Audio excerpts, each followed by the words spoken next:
Nagkaharap na ang mag-amang Ramon at mga anak nitong sina Nathaniel at Leonard Floresta, hindi para tuluyang magkaayos, kundi para ireklamo ang isa't isa matapos mamagitan ng PNP kasunod ng stand-off ng grupo ng mga anak laban sa kanilang ama na si Don Ramon sa barangay Bagong Tapay, Mlang, Cotabato. Umaga ng Sabado, nang pinakolekta ng tatay na si Ramon Floresta ang mga rubber cap lamp sa kanilang mahigit 100 ektaryang plantasyon ng goma sa barangay Tuburan, Tulunan, Cotabato. Pero habang nasa kalagitnaan ng pagkolekta ng cap lamps, ay dumating ang anak nito na may dalang matauhan at inilipat sa kanilang dalang forward truck ang rubber cap lamp dahilan para magkatensyon ang dalawang panig. Nailabas na mga anak ni Floresta ang kanilang sasakyan pababa sa National Highway ng Tulunan, pero hinabol ng ama nito ang convoy ng grupo. Sanhi parang nagpang-abot sila kung saan umabot ng higit 4 na oras ang standoff kasamang namagitan sina Vice Mayor Bonbon Tejada, mga barangay official, mga kaibigan ng pamilya at ang PNP. Malalim na ang gabi nang natapos ang pag-uusap pero hindi pa rin naresolba.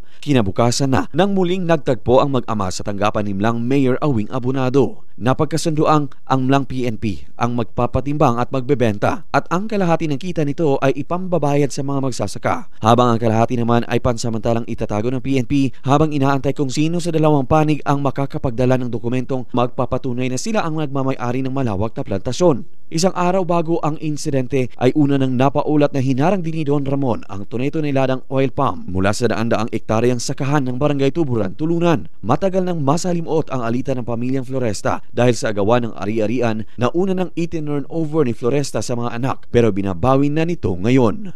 Luigi Alan Tutor, NDBC Bida Balita.